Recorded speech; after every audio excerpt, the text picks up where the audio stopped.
오늘은 욥기 13장을 다 읽어볼까 합니다.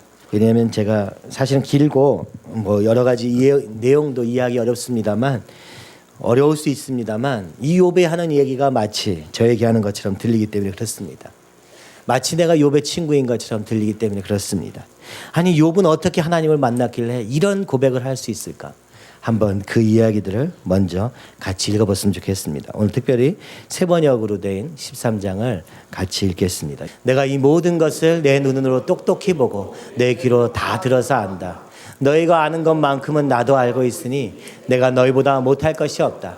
그러나 나는 전능하신 분께 말씀드리고 싶고 하나님께 내 마음을 다 털어놓고 싶다. 너희는 무식을 거짓말로 때우는 사람들이다. 너희는 모두가 돌팔이 의사나 다름없다. 입이라도 좀 다물고 있으면 너희의 무식이 탄로나지는 않을 것이다. 너희는 내 항변도 좀 들어보아라. 내가 내 사정을 호소하는 동안 귀를 좀 기울여 주어라. 너희는 왜 허튼 소리를 하느냐? 너희는 하나님을 위한다는 것을 빌미 삼아 알맹이도 없는 말을 하느냐? 법정에서 하나님을 변호할 셈이냐? 하나님을 변호하려고 논쟁을 할 셈이냐? 하나님이 너희를 자세히 조사해도 좋겠느냐? 너희가 사람을 속이듯 어떻게 그분을 쓸 수 있을 것 같으냐? 거짓말로 나를 고발하면 그분께서 너희의 속마음을 여지없이 폭로하실 것이다. 그분의 존엄하심이 너희에게 두려움이 될 것이며 그분에 대한 두려움이 너희를 사로잡을 것이다.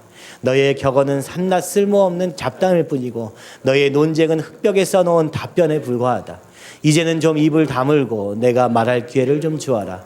결과가 어찌 되든지 그것은 내가 책임지겠다. 나라고 해서 어찌 이를 악물고서라도 내 생명을 스스로 지키지 하지 않겠느냐. 하나님이 나를 죽이려고 하셔도 나로서는 잃을 것이 없다. 그러나 내 사정만은 그분께 아뢰겠다. 적어도 이렇게 하는 것이 내게는 구원을 얻는 길이 될 것이다. 사악한 자는 그분 앞에 감히 나서지도 못할 것이다. 너희는 이제 내가 하는 말에 귀를 기울여라. 내가 하는 말을 귀담아 들어라. 나를 좀 보아라. 나는 이제 말할 준비가 되어 있다. 내게는 내가 죄가 없다는 확신이 있다. 하나님이 나를 고발하시겠습니까? 그러면 나는 조용히 입을 다물고 죽을 각오를 하고 있겠습니다. 내가 하나님께 바라는 것은 두 가지밖에 없습니다. 그것을 들어주시면 내가 주님을 피하지 않겠습니다.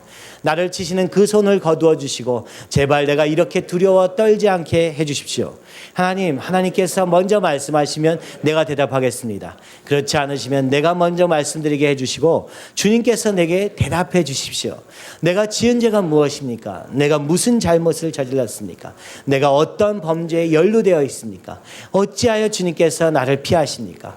어찌하여 주님께서 나를 원수로 여기십니까? 주님께서는 줄곧 나를 위협하시렵니까? 나는 바람에 날리는 나뭇잎 같을 뿐입니다. 주님께서는 지금 마른 지푸라기 같은 나를 공격하고 계십니다. 주님께서는 지금 내가 어릴 때 한 일까지도 다 들춰내시면서 나를 고발하십니다. 내 발에 착고를 채우시고 내가 가는 모든 길을 낱낱이 지켜보시며 발바닥 닿는 자국까지 다 조사하고 계십니다. 그래서 저는 썩은 물건과도 같고 좀 먹은 의복과도 같습니다. 이것이 욥이 18, 19절까지는 그 친구에게 답변하는 내용이었고 20절 이하에는 하나님께 그가 외치는 고백이었습니다. 이것을 통해서 무엇을 볼 수 있을까? 여러 가지를 생각해 볼 수 있습니다. 그런데 먼저 이 욥의 이야기가 어려우신 분들을 위해서 또 다시 한번 욥의 이야기를 설명해 볼까 합니다. 욥의 고난이 도대체 무슨 의미가 있는가? 그 고난이 가져온 축복이 무엇인가? 우리의 삶에도 어려움과 고난이 계속되는데 과연 거기에 의미가 있을 수 있는 것인가? 매일 요즘 욥기를 묵상하면서 질문을 하게 되는 것입니다. 근데 이 욥기의 주제는 무엇이라고 얘기합니까? 지혜에 대한 책이라고 얘기합니다. 지혜란 무엇인가에 대해서 설명하고 있다 이야기하는 것입니다. 고난과 지혜는 도대체 무슨 의미가 있는가 생각해 보게 됩니다. 욥은 원래 모든 것을 가졌던 사람입니다. 소와 양과 낙타와 열차니요. 오늘날로 바꾸면은 사업장이 수백 개, 자동차가 수백 대 보유하고 있는, 게다가 자녀들까지도 10명이나 있고 모두 건강하고 사이좋게 자란 좋은 가정을 꾸민 그런 사람이었습니다. 어떤 분은 이 낙타를 오늘날로 바꾸면 아마 할리 데이비슨 정도 될 것이라고 얘기합니다. 사막에서는 고급 탈 것을 낙타였기 때문에 그렇습니다. 근데 그 할리 데이비슨을 3,000대나 소유하고 있는 대단한 부자였던 것이죠. 근데 그러던 그가 어느 날 한날에 도구둑으로부터 하늘에서 불이 떨어져서 모든 재산을 빼앗기고 자녀들은 바람에 큰 강풍에 무너진 건물 아래 깔려서 10명이 한날에 다 죽고 맙니다.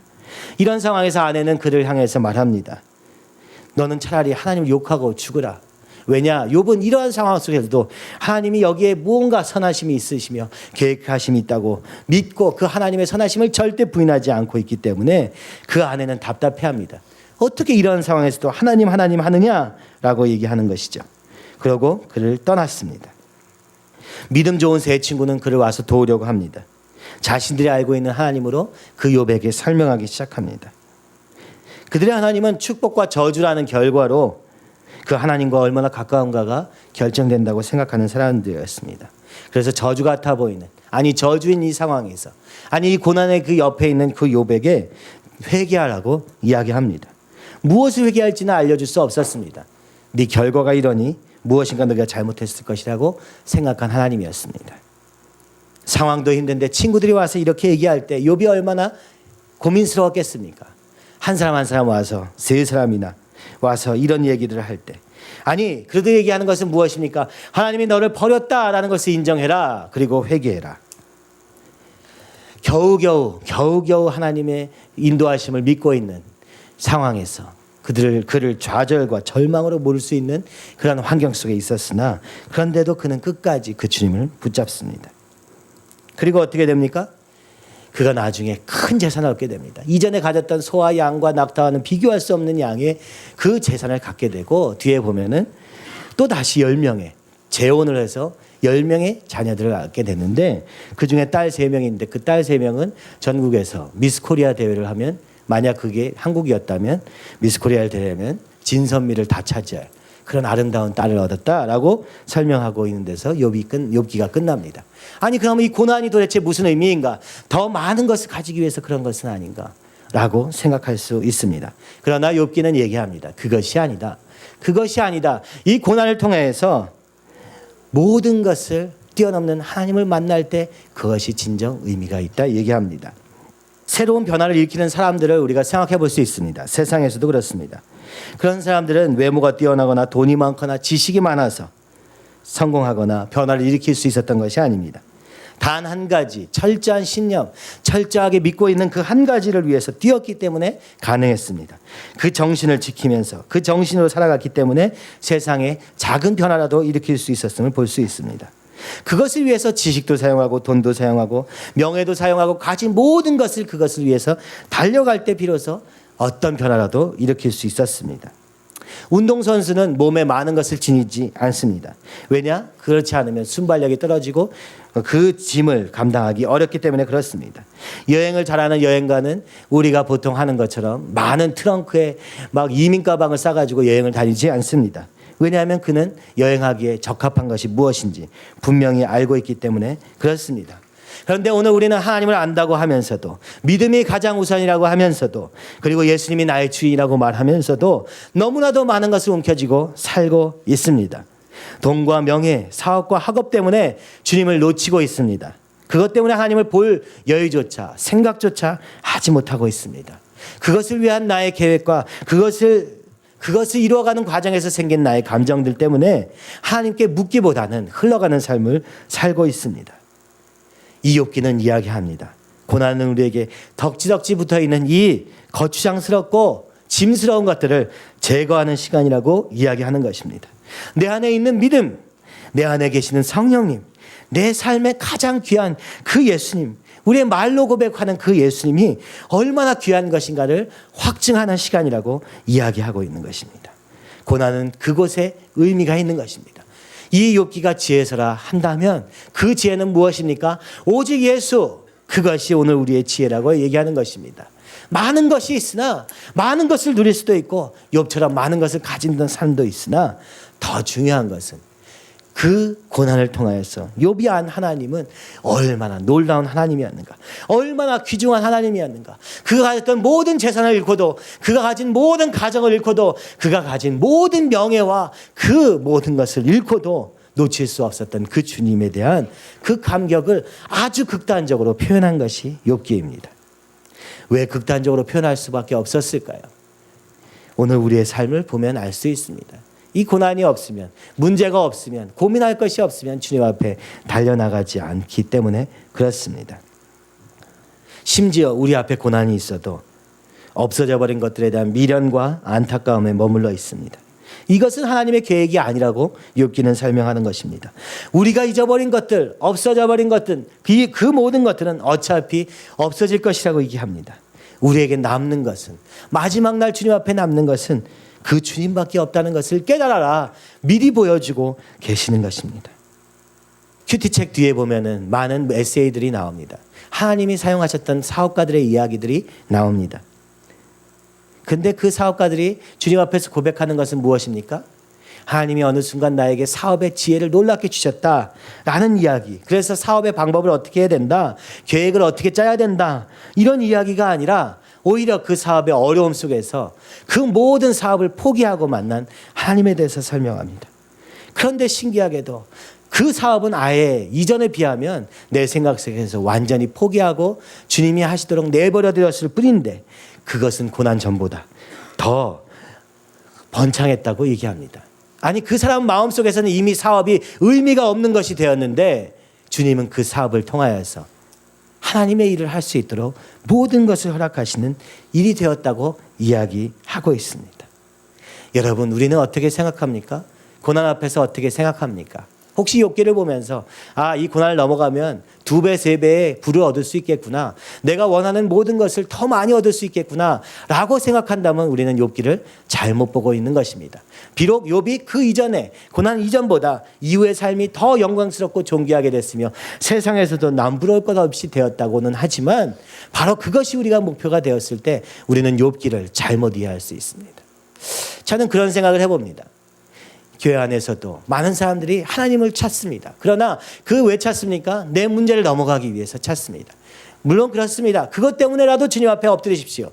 그러나 오늘 우리가 그 속에서 주님 외에 그 모든 것을 내려놓기 전에는 그 주님을 분명하게 만날 수 없다는 사실을 알고는 있어야 하는 것입니다. 그러기 전에 만난 주님으로 나가는 것은 거짓된 것이라고 오늘 욥은 이야기하고 있는 것입니다. 1절과 2절과 3절에 얘기합니다. 나는 내 눈으로 똑똑히 보았다. 내 귀로 다 들었다. 그래서 나는 깨달았다. 이렇게 1절을 시작하는 것입니다. 그는 고난의 과정 속에서 하나님을 만났습니다. 그 하나님은 그 고난 이전에 있었던 하나님과는 너무나도 다른 것입니다. 그리고 그 친구들에게 말하는 것입니다. 너희가 많은 것을 알고서 나에게 설명한 것 같으나 너희는 못 보고 있다. 이렇게 설명합니다. 이것이 오늘 내용의 전부인 것입니다. 2절에 말합니다. 너희가 아는 것만큼은 나도 알고 있다. 너희가 하나님을 만났다고 생각하느냐? 아니다. 너희가 아는 것만큼은 나는 이미 알고 있었다. 그러나 나는 그보다 더한 주님을 만났다. 3절에 얘기합니다. 나는 주님 앞에 말씀드리고 싶다. 내 마음을 다 털어놓고 싶다. 물론 욥도 지금 과정 중에 있었습니다. 그러나 그 욥을 찾아온, 그래서 머리로 알고 그 하나님을 이론으로 알고 그 하나님의 마치 우리의 삶의 어떤 기준으로 말하는, 마치 그런 처세술을 얘기하는 책처럼 그 주님을 마치 이렇게 하면 주님이 기뻐하실 것이고 그래서 나에게 축복을 주실 거라고 얘기하는 이론으로 알고 있는 사람들에게 얘기하는 것입니다. 욥은 얘기하는 것입니다. 나는 주님께 말하고 싶다. 주님께 내 마음을 다 털어놓고 싶다. 이것이 욥이 우리와 다른 것일 수 있습니다. 오늘 우리가 주님 앞에서 이런 자세여야 하는 것입니다. 욥처럼 끈질기게 주님, 나를 받아주시옵소서. 나의 마음을 주님께 알리고 싶습니다. 주님, 나와 대화하게 해주세요. 이것이 오늘 욥이 주님을 만났던 방법입니다. 욥은 이렇게 주님께 달려나가면서 주님과 깊은 관계 속에서 알게 되었습니다. 욥의 친구들도 당시에는 믿음이 좋은 사람들이었습니다. 그러나 욥의 믿음과는 비교되지 않았습니다. 욥은 그들을 향해서 말합니다. 너희는 무식을 거짓말로 때우는 사람들이다. 4절에 그렇게 말하고 있습니다. 아니, 너희가 알지도 못하는 것을 말하려다 보니까 거짓말이 되고 있다 얘기하는 것입니다. 네가 의사 노릇을 하려고 하는데 지식이 없어서 돌팔이 의사가 되고 있다. 5절에 말합니다. 너희가 차라리 조용히 하는 것이 너희가 지혜로운 것일 것이다. 이게 개역개정의 설명이고 여기는 이렇게 얘기하는 것입니다. 입을 다물고 있으면 차라리 무식이 탄로나지는 않지 않겠느냐. 7절에 말합니다. 너희는 하나님을 위한다는 것을 빌미로 삼아 알맹이도 없는 말을 하느냐. 우리는 종종 하나님을 위해서 변호하고 변론합니다. 세상 사람들을 향해서 하나님은 이런 분이라고 말로 설명합니다. 그러나 그것은 하나님이 원하시는 것이 아니라고 얘기하는 것입니다. 하나님을 위해서 변명하는 것이 아니라 하나님과 동행하는 것이 주님이 원하시는 것이라고 얘기하는 것입니다. 법정에서 하나님을 변호하겠느냐 얘기하는 것입니다. 우리의 생각 속에서 이론 속에서 우리가 하나님을 만나려고 하느냐, 그것은 진짜 내가 만난 하나님이 아니다. 9절에 말합니다. 너희가 사람을 속이듯 하나님을 속일 수 있겠느냐. 너희가 지금 아는 척하고 있는 것처럼 하고 하나님을 만난 것처럼 하고 하나님과 동행한 것처럼 생각하는 그것으로 주님을 만날 수 있겠느냐? 아니다. 너희가 주님 앞에서 조사받을 날이 올 때 그때 너희는 하나도 속일 수 없다. 그러므로 지금 하나님 앞에 솔직해라. 이렇게 얘기하는 것처럼 저는 이 말씀이 들리는 것입니다. 12절에 말합니다. 너희의 격언은 한낱 쓸모없는 잡담일 뿐이고 너희의 논쟁은 흙벽에 써놓은 답변에 불과하다. 우리가 믿는 하나님이 혹시 이렇지는 않습니까? 잡담에 불과하고 답변에 불과한, 그것에 생명력이 없고 능력이 없는 그런 하나님이라면 오늘 우리는 이 욥의 친구들과 같은 믿음 생활, 아니 그 당시에는 그래도 믿음이 좋은 사람들이었겠으나 그러나 진짜 하나님을 눈에 보고 귀에 들은 그 하나님이 아니라는 그 안타까움이 저 안에서 자꾸만 나타나는 것입니다. 주님과 이렇게 깊은 것까지도 털어놓는 관계가 되기를 소원합니다. 주님, 이렇게 욥과 같이 깊은 관계 속에서 주님과 함으로 말미암아 어떤 사람도 끊을 수 없는 그 관계, 어떤 사람도 끊을 수 없는 그 주님의 음성, 그 주님을 보는 것, 그것이 우리의 삶에 있기를 소원하는 것입니다. 욥은 교만하다 싶을 정도로 확신이 있었습니다. 그렇습니다. 세상도 말합니다. 너는 어떻게 이렇게 확신하느냐? 어떻게 주님만이 답이라고 얘기할 수 있느냐? 그것이 너무 극단적인 것은 아니냐? 이 세상을 사는 데는 이것도 필요하고 저것도 필요하고 방법도 필요하고 이것도 필요하고 또 믿는 사람이라면 이렇게 살아야 되고 저렇게 살아야 되고 하는 것 아니냐라는 질문을 우리는 많이 듣습니다. 그러나 그 전에 우리가 생각해야 될 것이 있습니다. 우리가 그 하나님을 알고 있느냐? 그 하나님을 알고 있느냐? 혹시 우리가 욥의 친구들처럼 믿음이 있는 욥에게 가서 아니 너가 지금 이런 어려운 상황에 있는 것은 바로 내 죄 때문이니까 하나님을 포기해, 좌절해, 절망해 라고 하는 것처럼 들리지 않았겠습니까? 오늘 우리는 그 살아계신 주님을 만나는 것이 우리의 삶의 목표이며 우리의 신앙의 목표인 것입니다. 이것이 확실하지 않으면 우리의 모든 것이 흔들리는 것을 제 안에서도 경험하고 있는 것입니다. 그 욥은 교만하다 할 정도로 확신이 있었습니다. 자신의 상황과도 상관없었습니다. 이 상황이 그 당시로서는 내가 하나님 앞에서 포기해야 되나 절망해야 되나 하는 상황인데 그는 포기하지 않았습니다. 그 하나님을 포기하지 않았습니다. 가장 친한 친구들이 얘기하는 권면 속에서도 상관이 없었습니다. 왜냐? 그는 하나님을 만났기 때문에, 하나님을 보았기 때문에, 하나님을 들었기 때문에 그렇습니다. 그 들은 것을 포기할 수 없었습니다. 그 본 것을 포기할 수 없었습니다. 기독교는 종교가 아니라 신앙이어야 하는 것입니다. 그 주님과 그 놀라운 깊은 관계 속에 있는 것입니다. 그것이 언제 가능합니까? 첫 번째, 하나님께 담대히 나아갈 때 가능한 것입니다. 그분과 대화하고 그분의 인도하심 속에서 한 걸음 한 걸음 살아가는 것이 신앙이라고 이야기하는 것입니다. 때로는 우리가 기도할 때 일방적인 것 같습니다.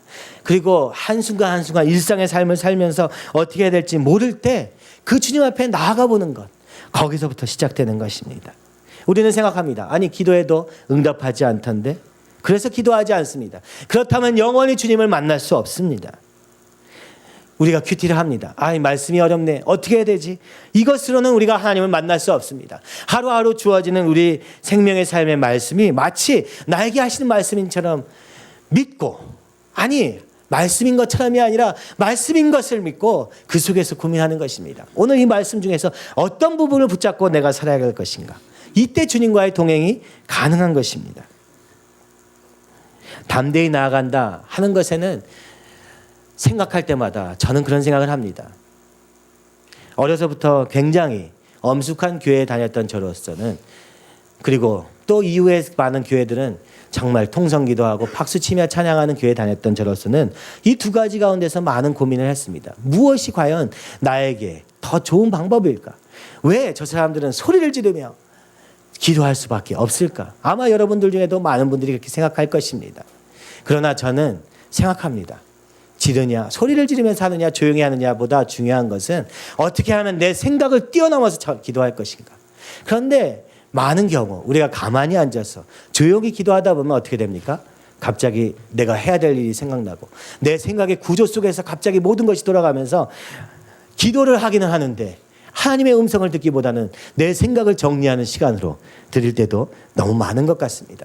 그래서 때로는 우리의 자신을 벗어나서 내가 할 수 없는 환경으로 나를 몰아서라도 주님을 향해서 소리 지르면서 기도하는 것이 얼마나 유익한가 저는 많은 시간 경험했습니다. 지금도 그렇습니다. 제가 앉아서 그냥 가만히 기도하려 치면 갑자기 내 생각이 나타나고 갑자기 해야 할 일이 생각나고 그리고 갑자기 내가 막 정리해서 한 말을 주님 앞에서 하고 있는 제 자신을 발견하게 됩니다. 주님 앞에 달려나가라 하는 것은 무엇입니까? 오늘 이 상황 앞에서 주님이 분명히 해결해 주실 것을 믿고 그리고 오늘 우리가 기도할 때 분명히 응답하실 것을 믿고 오늘 말씀 속에서 우리의 길을 인도하셨음을 분명히 믿고 그 속에서 주님 제가 어떻게 해야 될까요? 고민하는 것에서부터 시작하고 하는 것입니다. 그러므로 하나님께 담대히 나가야 하는 것입니다. 담대히 나가십시오. 담대히 나가서 이 주님을 만나십시오. 그리고 우리의 삶에 놀랍게 일하시는 그 주님을 온전히 만나게 되기를 소원합니다. 두 번째는 그것입니다. 다른 사람을 의식하는 것을 벗어나야 합니다. 욥도 이 친구들의 이야기 속에서 얼마나 혼란스럽습니까? 이 욥의 친구들이 만난 하나님이 있고 욥이 만난 하나님이 있습니다. 그런데 얼마나 다른지 오늘 본문에서 우리는 볼 수 있었습니다. 중요한 것은 내가 그 주님을 만났는가 아닌가입니다. 우리 안에 계신 그 주님을 세상은 이해할 수 없습니다. 그런데 세상은 우리를 향해서 너의 삶을 통해서 보여달라고 얘기하는 것입니다.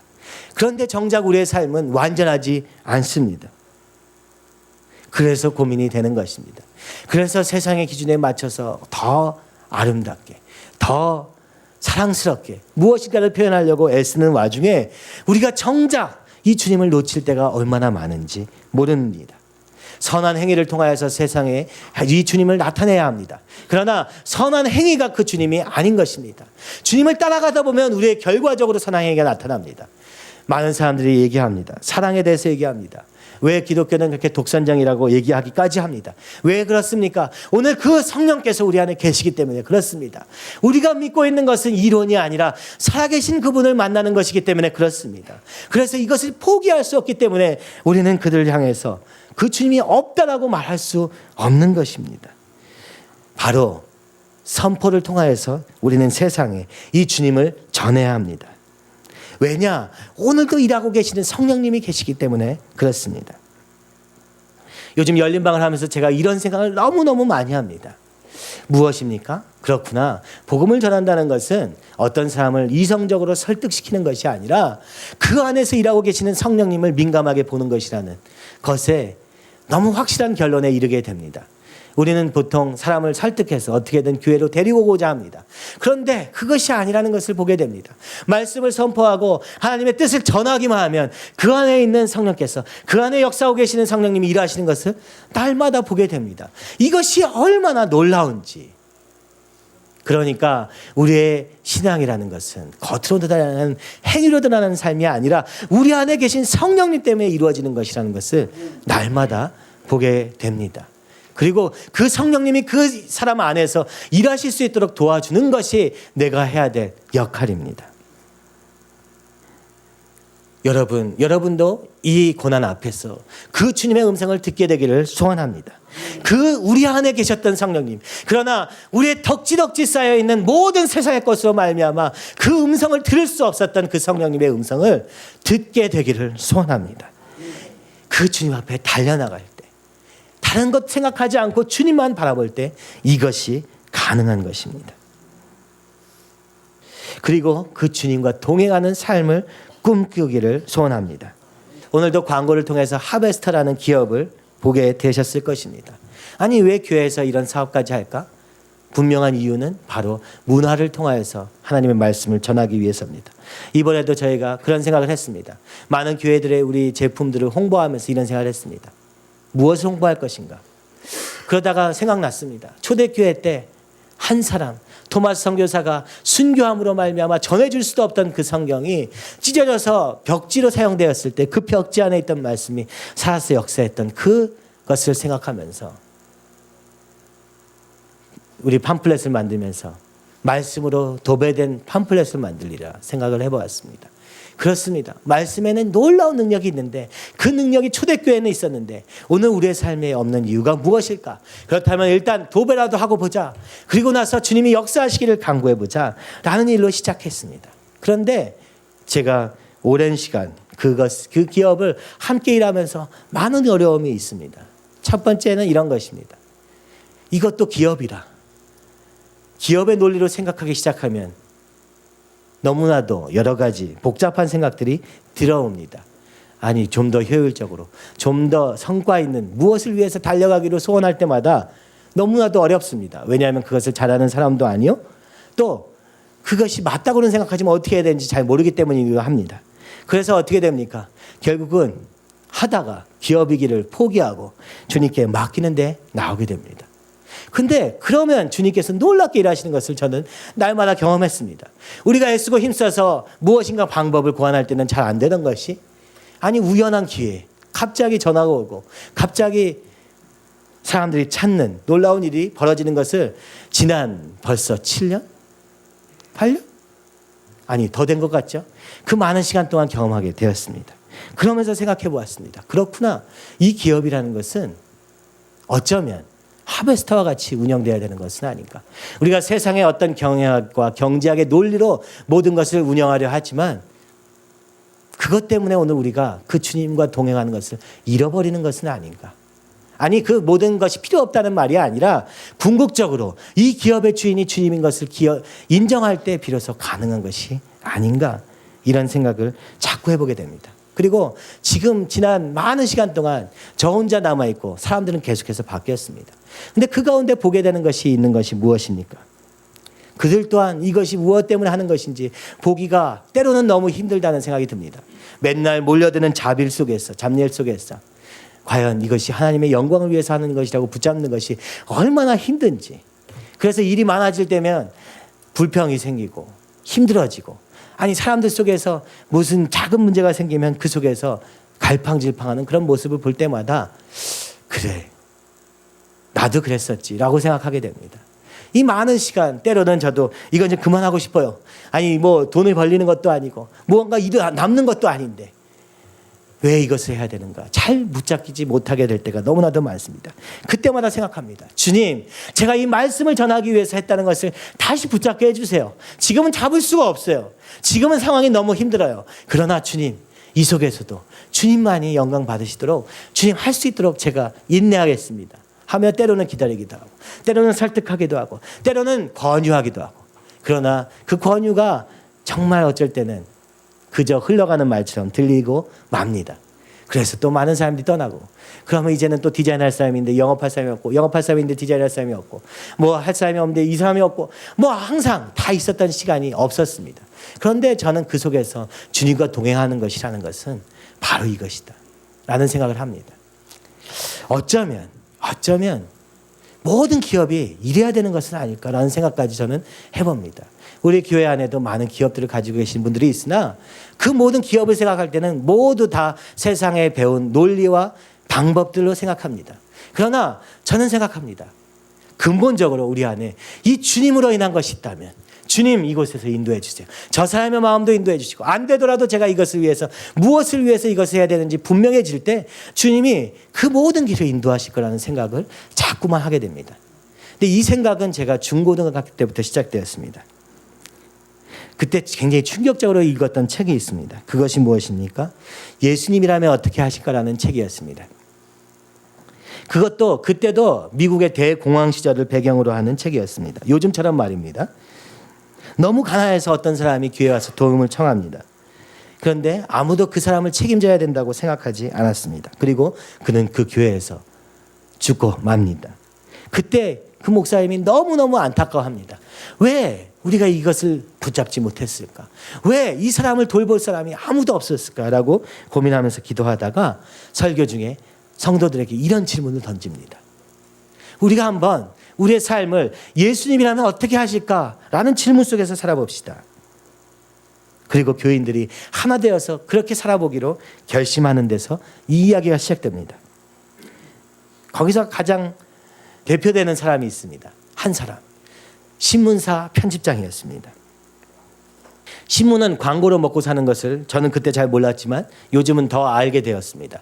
근데 그 신문사 편집장이 무엇을 갖고 고민했느냐? 어느 날 보니까 자기 신문의 광고가 대부분 술과 담배의 광고로 메워져 있는 것을 보게 되었습니다. 그리고 기도합니다. 주님, 예수님이라면 이 광고를 싫었겠습니까? 라는 아주 단순한 질문에서 그는 시작하였습니다. 그리고 그는 주님 앞에서 그러면 이 술과 담배 광고는 싫지 않겠습니다라고 결정합니다. 그리고 그 이야기가 또 다른 사람의 이야기로 넘어갑니다. 그 책을 읽는 동안 궁금했습니다. 그 신문사는 어떻게 되었을까? 왜냐하면 그 결정을 할 때 이 신문사 편집장은 알았습니다. 분명히 이렇게 하면 망하고 말 것이다 라는 것을 알았으나 예수님이라면 어떻게 하실까라는 그 질문 하나로 내가 이 결정을 합니다 라고 그는 기도합니다. 그리고 주님이 그 길을 인도하실 것을 바라봅니다. 그리고 그 소설은 계속해서 다른 사람의 이야기로 넘어가다가 갑자기 다시 그 편집장의 이야기로 넘어옵니다. 그리고 그 이야기는 신문사가 폐간되는 것으로 끝나는 것입니다. 노래를 잘 부르던 한 자매는 유명한 연주회에 나가는 것을 거절하고 주님을 위하여서 내 목소리를 사용하기로 결정합니다. 그래서 유명한 오페라에 나갈 수 있는 기회를 거절하고 하나님을 위해서 노래를 하는, 그래서 이 예배당에서 노래하는, 오늘 우리 체인버와 같이 자신의 재능을 하나님을 위해서 사용하는 것으로 드렸습니다. 그런데 다른 사람들은 다 미쳤다고 합니다. 그 재능을 얼마나 안타깝게 썩고 있느냐라고 얘기할 그때 그들은 진정한 기쁨을 맛보게 되었습니다. 신문사의 편집장이 더 이상 신문사에서 일할 수 없었지만 그 삶이 기쁨으로 가득했습니다. 왜 그렇습니까? 주님을 따라가는 제자의 삶이 되었다는 그 기쁨에, 그리고 그 앞으로의 삶을 모두 주님께 맡긴 그 홀가분함에 그는 기뻐했다고 그 책은 이야기하고 있습니다. 여러분, 하나님과 통행하는 것은 이러한 삶일 것이라고 저는 중고등학교 때 생각했습니다. 그런데 그때도 그 교회 안에서 많은 사람들에게 이 이야기를 했을 때 미쳤다라는 얘기를 듣고 말았습니다. 그것은 하나님이 바라는 바가 아니다. 공부를 잘해서 좋은 학교를 가서 좋은 직장을 가서 성공해야 하나님께 영광을 돌리는 것이지 라고 얘기하는 그 속에서 저는 너무 답답함을 느꼈습니다. 어쩌면 이 단순한 생각, 예수님이라면 어떻게 하실까? 여기에 우리의 인생이 모두 끝날 수 있는 것은 아닌가? 이것을 놓친 우리들 때문에 오늘 우리의 덕지덕지 붙어있는 이것들 때문에 오늘 우리는 욥기를 맞이하고 있는 것입니다. 이 고난을 맞이하고 있는 것입니다. 주님은 이 고난을 통하여서 내 안에 있는 이 더러운 것들과 이 없어질 것들을 향한 그 집착을 벗어내기를 원하시고 계십니다. 주님을 먼저 만나라. 주님 앞에서 살기로 결단해라. 이것이 이 세상이 끝난 후에도 변치 않는 놀라운 것이다 라고 말씀하고 있는 것입니다. 우리가 무엇을 하면 됩니까? 노력해야 됩니까? 아닙니다. 사실은 우리 안에 성령께서 계셔서 오늘도 말씀하고 있는 그 음성에 귀를 기울이기만 하면 됩니다. 그런데 그 기울이지 못하게 하는 그 모든 것들을 제거하는 것, 그 욕심과 그 집착을 내려놓는 것은 우리가 해야 되는 것입니다. 저는 그런 생각을 해봅니다. 많은 사람들이 사업에 어려움을 겪고 있는 분들을 생각하면서 너무너무 안타깝습니다. 과연 이런 말을 내가 감히 할 수 있을까라는 생각도 듭니다. 그러나 저는 더 생각합니다. 왜 그 고난을 주셨을까? 하나님 앞에 더 무릎 꿇게 하기 위해서가 아닌가? 아니, 그 어려움을 겪고 주님을 믿고 기도만 해서 그 고난을 겪고 나서 더 큰 축복을 주실 거라는 그 기대 때문이 아니라 오늘 이 사업은 나에게 없어도 됩니다. 내 삶에 중요한 것은 주님입니다라는 결론을 냈을 때 비로소 하나님이 더 놀라운 길로 인도하실 것을 믿는 것. 그래서 비록 그 사업이 없어진다 할지라도 나의 삶에 가장 귀한 것은 주님입니다라는 데까지 갈 수 있는 그 믿음을 주님이 원하시는 것은 아닐까? 우리의 어려움 속에서 내가 바라는 그 어떤 것보다 주님이 사실은 내 앞에 와라. 이 욥처럼 끝까지 인내하고 내가 너에게 줄 때까지, 내가 너를 보여줄 때까지 너에 있는 이 모든 죄를 벗어버리라 하시는 것은 아닐까. 그런 생각이 너무 많이 들게 되는 것입니다.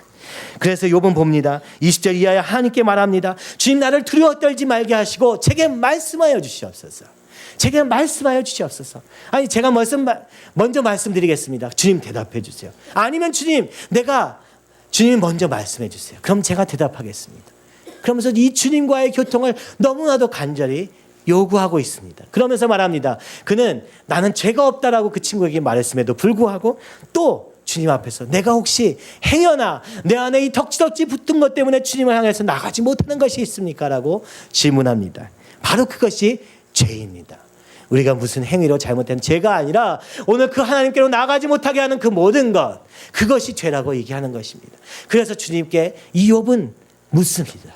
혹시 내가 주님 앞에 나가지 못하게 하는 그 무엇이 있습니까? 주여, 내가 지은 죄가 무엇입니까? 내가 무슨 잘못을 저질렀습니까? 내가 어떤 범죄에 연루되어 있습니까?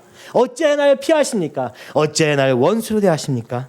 이렇게 외치고 있는 것입니다. 진짜 하나님을 만난 사람들은 자기 자신에 대해서 그 하나님과의 가로막힌 것에 대해서 얼마나 민감한지 모릅니다. 욥처럼 말입니다. 무슨 행위의 죄를 했었던 것이 아니라 오늘 주님과 나를 가로막고 있는 것이 무엇인가, 그것을 아주 세밀히 살피면서 주님 앞에 나아가는 것, 그것이 오늘 우리가 할 수 있는 가장 큰 것입니다. 여러분 앞에 어려움이 있습니까? 고난이 있습니까? 지금 주님이 부르시는 것입니다. 주님이 부르시면서 말씀하시는 것입니다. 이 세상의 모든 것은 없어져도 다시 생길 것이요, 없어져도 나중에 없어질 것이요. 이제 진짜 너에게 가장 중요한 이 주님을 만나라 하시는 음성으로 들으시기 바랍니다.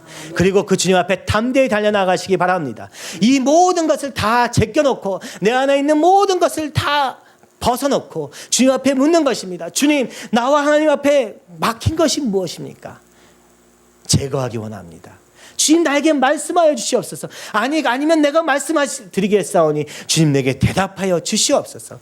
그래서 욥과 같이 내 눈으로 보았고 내 귀로 들었다, 그래서 그 주님을 알았다 하는 그 놀라운 영광의 자리로 인도하사 내 삶에 지금 이 땅에 보이는 것으로 말미암은 만족이 아니라 진정한 행복을 누리게 하여 주시옵소서. 이것이 우리의 진정한 기도 제목이 되기 원합니다. 열린방 1과는 이렇게 시작합니다. 당신은 행복하십니까? 이렇게 질문했더니 한 자매가 저에게 묻습니다. 무엇이 행복이냐고요? 무엇이 행복입니까? 바로 주님을 아는 것이 행복입니다. 무엇이 지혜입니까? 이 하나님을 아는 것이 지혜입니다. 무엇이 진정한 우리의 축복입니까? 이 주님과 동행하는 것이 진정한 축복입니다.